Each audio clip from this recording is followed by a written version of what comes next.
Good morning students. 3-4 बात बताई थी मैंने, याद कर ले, रट ले उन चीज़ों को। ठीक है, एक तेरे को पी रोल की स्ट्रक्चर पता होनी चाहिए, दूसरी तेरे को थायोफिन की, तीसरी तेरे को फ्यूरेन की। अपने जो सिलेबस में है सिर्फ उन्हीं का याद तेरे को करना। सबसे पहले जो पी रोल की स्ट्रक्चर बताई थी पढ़ने, वो NH जोड़ा था यहाँ पे। ठीक है जी, यहाँ पे क्या जोड़ा था तूने? NH जोड़ा था। इसका जो रूड नाम होता है वो होता है तेरा पी रोल है। ठीक है, क्या नाम होता है? पीरोल। रूड नाम होता है, ध्यान रखना, पायरोल जिसको अपन इंग्लिश में बोला करते हैं। ठीक है, और इसका जो IUPAC नाम होता है वो तेरा एजोल होता है। ठीक है, याद कर लेना इन चीज़ों को, मैं पहले बता रहा हूँ क्योंकि क्वेश्चन अपन को पूछता रहता है इनके ऊपर ही। दूसरा अपन को थायोफिन पूछता है वो।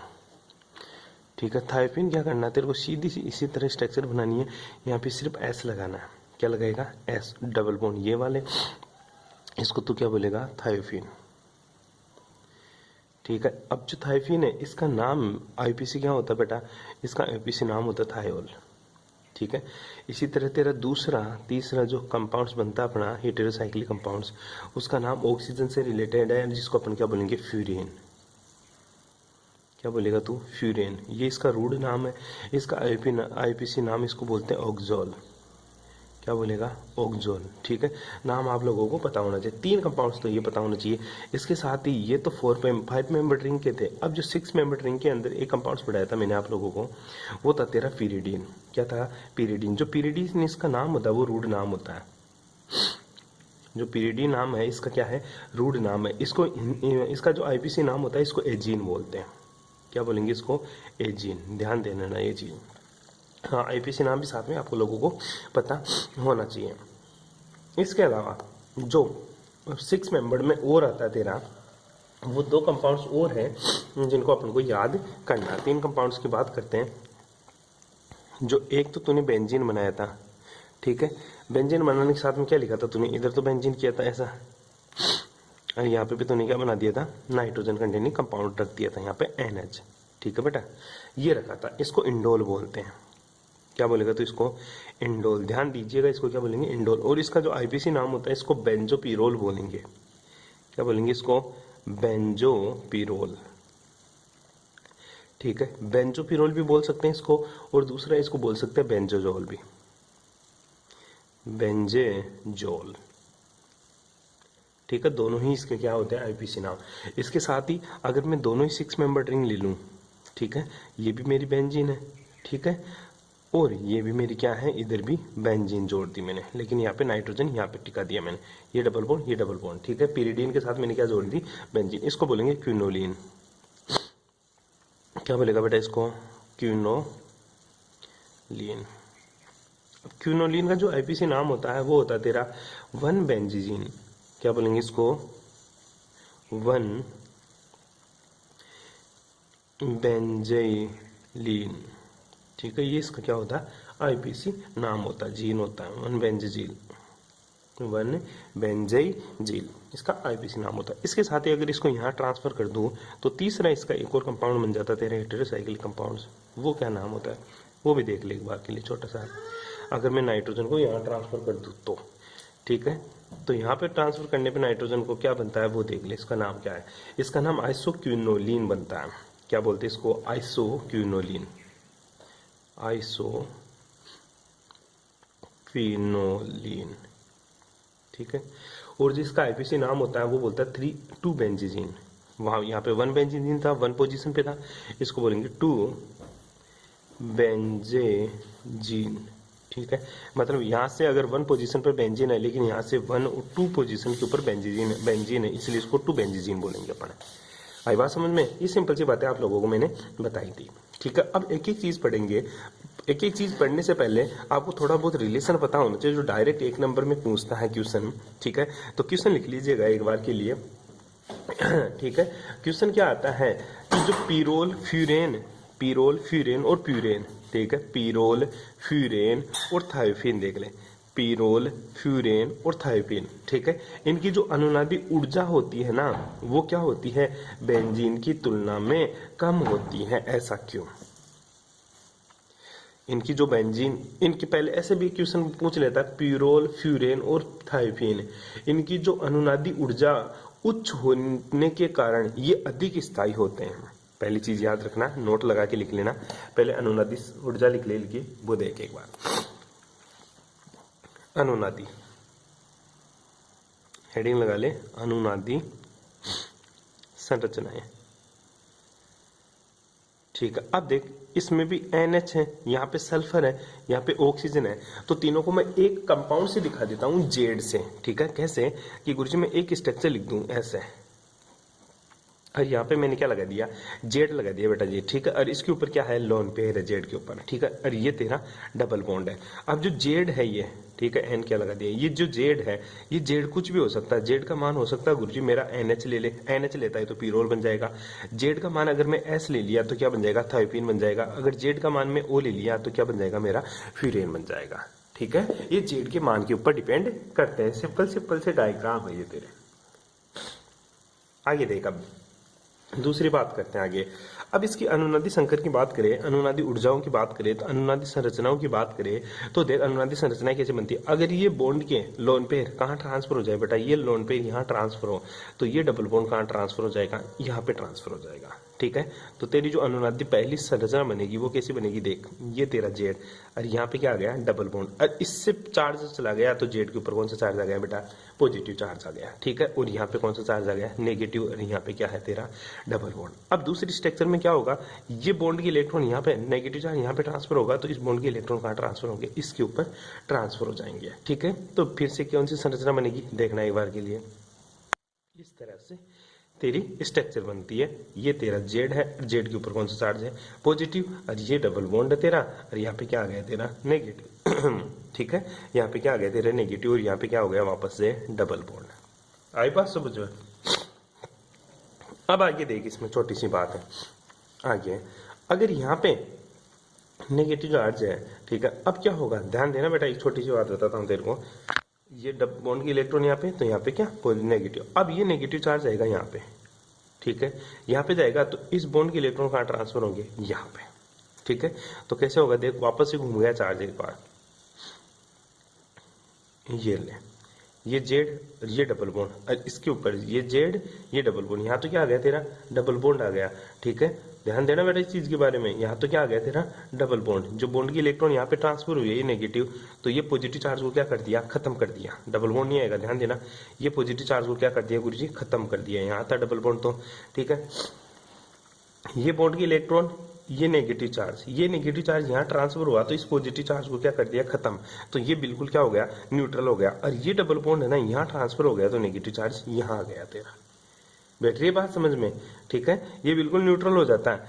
या ऐसे बोल सकता तू, अगर ये बॉन्ड के इलेक्ट्रॉन यहाँ ट्रांसफर होते हैं तेरे, ये बॉन्ड के इलेक्ट्रॉन कहाँ ट्रांसफर होते हैं, यहाँ, तो यहाँ पे क्या आ गया तेरा, डबल बॉन्ड, लेकिन अभी भी इसके ऊपर कौन सा चार्ज है, पॉजिटिव चार्ज है। ठीक है, और नेगेटिव चार्ज कहाँ चला गया, यहाँ चला गया। ठीक है, सिंपल समझ रहा है बात को। अब आगे वाली स्ट्रक्चर में क्या होगा, ये बॉन्ड के इलेक्ट्रॉन, ये डबल बॉन्ड यहाँ था बेटा, ये बॉन्ड के इलेक्ट्रॉन यहाँ ट्रांसफर होंगे। ठीक है, और ये नेगेटिव चार्ज कहाँ आएगा, इस पोजीशन पे आएगा। ठीक है, तो नेक्स्ट अनुनादी संरचना कैसी बनेगी, ये देखो, ये नाइट्रोजन, यहाँ पे डबल बॉन्ड, यहाँ पे क्या, पॉजिटिव चार्ज। ठीक है, और यहाँ पे क्या आ जाएगा तेरा, डबल बॉन्ड, और यहाँ पे क्या आ जाएगा तेरा, नेगेटिव चार्ज। आई बात समझे। उसके बाद में देख, ये फिर से कौन सी ट्रांसफर होगी, ये नेगेटिव चार्ज यहाँ ट्रांसफर हो तो ये बॉन्ड के इलेक्ट्रॉन इस नाइट्रोजन के ऊपर ट्रांसफर हो जाएंगे, और जो तेरा पहला संकर था, पहला जो कंपाउंड्स था एज इट इज वहां पे मिल जाता है। ठीक है, और ये बॉन्ड डबल बॉन्ड यहाँ, ये डबल बॉन्ड यहाँ, ये तेरा एज इट इज वापस मिल गया इस तरह से। जैसा ऐसा था वैसा का वैसा तेरे को वापस मिल गया। तो देख कितनी अनुनादी संरचनाएं मिली तेरे को गुरुजी, मेरे को यहाँ पे बहुत सारी अनुनादी संरचनाएं देखने को मिल गई यहाँ पे। पहली, दूसरी, तीसरी, चौथी, 5, मतलब 5 अनुनादी संरचनाएं मिल जाती है। अब आती है बेंजीन की बात करूं। ठीक है, इसमें देख कितनी स्ट्रक्चर्स बन गई, देख लिया तूने, जो सब में सेम है, पिरोल में भी इतनी बनेगी, थायोफिन में भी इतनी बनेगी, और फ्यूरेन में भी इतनी बनेगी। क्यों, क्योंकि जेड की जगह NH लगाते हैं पिरोल, जेड की जगह S लगाती है थायोफिन, और जेड की जगह O लगाती है, क्या बन जाएगा मेरा, फ्यूरेन। तो ध्यान देना बेटा, पिरोल, फ्यूरेन, वो थायोफिन की अनुनादी ऊर्जा उच्च होने के साथ साथ ये संरचनाएं अधिक स्थायी भी होती है। ठीक है, लेकिन इनकी अनुनादी ऊर्जा का मान बेंजीन की तुलना में क्या होता है, कम होता है। इनकी अनुनादी ऊर्जा का मान बेंजीन की तुलना में क्या होता है, कम। ध्यान देना, पिरोल, फ्यूरेन, थायोफिन की जो अनुनादी ऊर्जा है ना, वो बहुत अधिक होती है, परंतु ये फिर भी स्थायी होते हैं। लेकिन जो बेंजीन होती है ना, बेंजीन उसकी अनुनादी ऊर्जा का मान क्या होता है, इनसे भी अधिक होता है। कैसे? क्योंकि बेंजीन की जब अनुनादी ऊर्जा की बात करेगा, बेंजीन की जब तू बात करता तो बेंजीन में बेटा 3 बॉन्ड घूमते हैं। कितने बॉन्ड घूमते बेटा? 3 बॉन्ड घूमते। ध्यान दे, अगर ये बॉन्ड यहाँ जाएगा तो ये बॉन्ड यहाँ जाएगा, इलेक्ट्रॉन डेंसिटी। तो इस तरह से तेरा बॉन्ड इसमें 3 घूमते हैं। अगर ये डबल बॉन्ड यहाँ है तो यहाँ पे क्या आ गया, नेगेटिव चार्ज। अब नेगेटिव चार्ज यहाँ जाएगा तो ये बॉन्ड घूमेगा यहाँ पे, ठीक है। तो इस तरह से इसमें बेंजीन के अंदर अनुनादी संरचनाएं बनती है तेरी, ठीक है। तो यहाँ पे क्या जाएगा तेरा नेगेटिव चार्ज, यहाँ पे तेरा डबल बॉन्ड, ये फिर से बॉन्ड के इलेक्ट्रॉन यहाँ जाएंगे तो ये बॉन्ड का इलेक्ट्रॉन यहाँ नेगेटिव ट्रांसफर करेगा। इस तरह से बेंजीन के अंदर अनुनादी ऊर्जा उच्च होती है पीरोल, फ्यूरेन और थायोफिन की तुलना में। तो ऑर्डर ऑफ रेजोनेटिक एनर्जी या ऑर्डर ऑफ रेजोनेंस मतलब अनुनादी ऊर्जा, ठीक है। तो पूछ लेते हैं को कि अनुनादी ऊर्जा का क्रम क्या है, ठीक है। तो अनुनादी ऊर्जा का क्रम,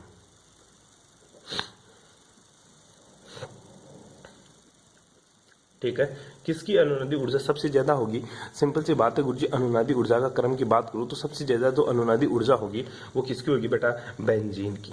सबसे ज्यादा किसकी होगी? बेंजीन की। अब ध्यान देना, यहाँ पे बहुत सारी चीजें फंसेगी तेरे, ठीक है। उसके बाद में मैं अनुनादी ऊर्जा लिख रहा हूं किसकी? सल्फर वाले की, मतलब थायोफिन की, ठीक है। उसके बाद में मैं अनुनादी ऊर्जा लिख रहा हूं पीरोल की। ओ सॉरी, गलत, ठीक है,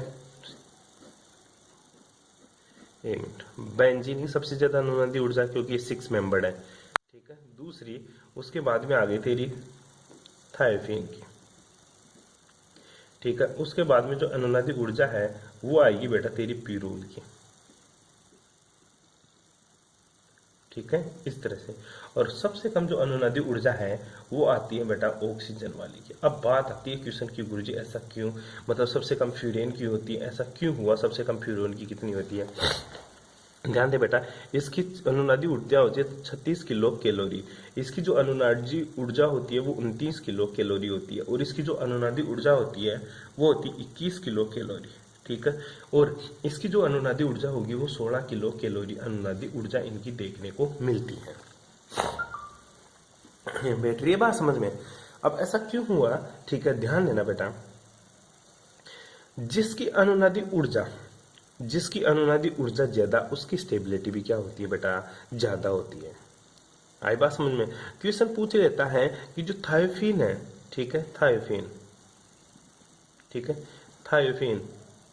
थायोफिन का स्थायित्व है, थायोफिन का स्थायित्व किससे?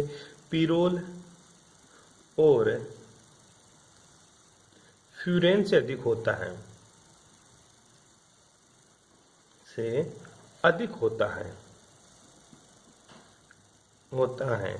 क्यों?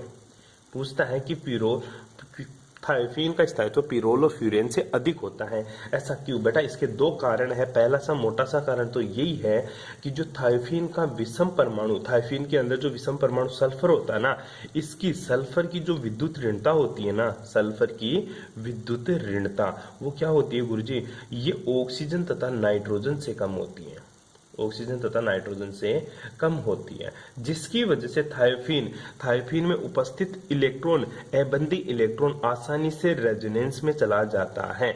यहाँ पे नाइट्रोजन की विद्युत ऋणता, ऑक्सीजन की विद्युत ऋणता ज्यादा होने की वजह से इनके ऊपर उपस्थित लोन पेयर आसानी से रेजोनेंस में नहीं जाता, अनुनाद में नहीं जाता। परंतु सल्फर की विद्युत ऋणता इनकी तुलना में कम होने के कारण इनके लोन पेयर आसानी से किस में चले जाते हैं बेटा? आसानी से गुरुजी रेजोनेंस में चले जाते हैं, जिसकी वजह से इसमें एरोमेटिकता का गुण आ जाता है। इसमें एरोमेटिक ज्यादा होता है, ये तेरे क्या होते हैं? कम एरोमेटिक होता है। दूसरा रीजन समझ ले, सल्फर में है ना, सल्फर में रिक्त डी कक्षक उपस्थित होते हैं। सल्फर में क्या होते हैं गुरुजी? रिक्त डी कक्षक उपस्थित होते हैं, जो क्या करते हैं? बंधन में भाग लेते हैं, तथा इन डी कक्षकों की द्वारा जो अनुनादी संरचनाएं बनती है वो थायोफिन की अनुनादी संरचनाओं की तुलना में तथा पीरोल की अनुनादी संरचनाओं की तुलना में अधिक बनती है। क्यों? ध्यान देना बेटा, ऑक्सीजन तथा नाइट्रोजन में कोई रिक्त डी कक्षक उपस्थित नहीं होता, जिसकी वजह से इनकी जो अनुनादी संरचनाएं बनती है वो थायोफिन की तुलना में कम बनती है। तू बोलेगा गुरुजी यहाँ तो सबकी सेम ही बनाया, तूने बोला था कि सबकी अनुनादी संरचनाएं सेम बनती है। बेटा ये तो इनका बेसिक है। अगर पी ब्लॉक डी ब्लॉक की बात करें तो सल्फर में डी कक्षक उपस्थित, डी में कितने 5, और 5 डी कक्षक उपस्थित होने की वजह से इसकी अनुनादी संरचनाएं ज्यादा बन जाती है। ठीक है, ये तो कॉमन है सब में, लेकिन ध्यान दीजिएगा इसके अलावा सल्फर में रिक्त डी कक्षक उपस्थित होने की वजह से भी अनुनादी संरचनाएं बनती है, जिनको अपन बताते नहीं है, शो नहीं करते।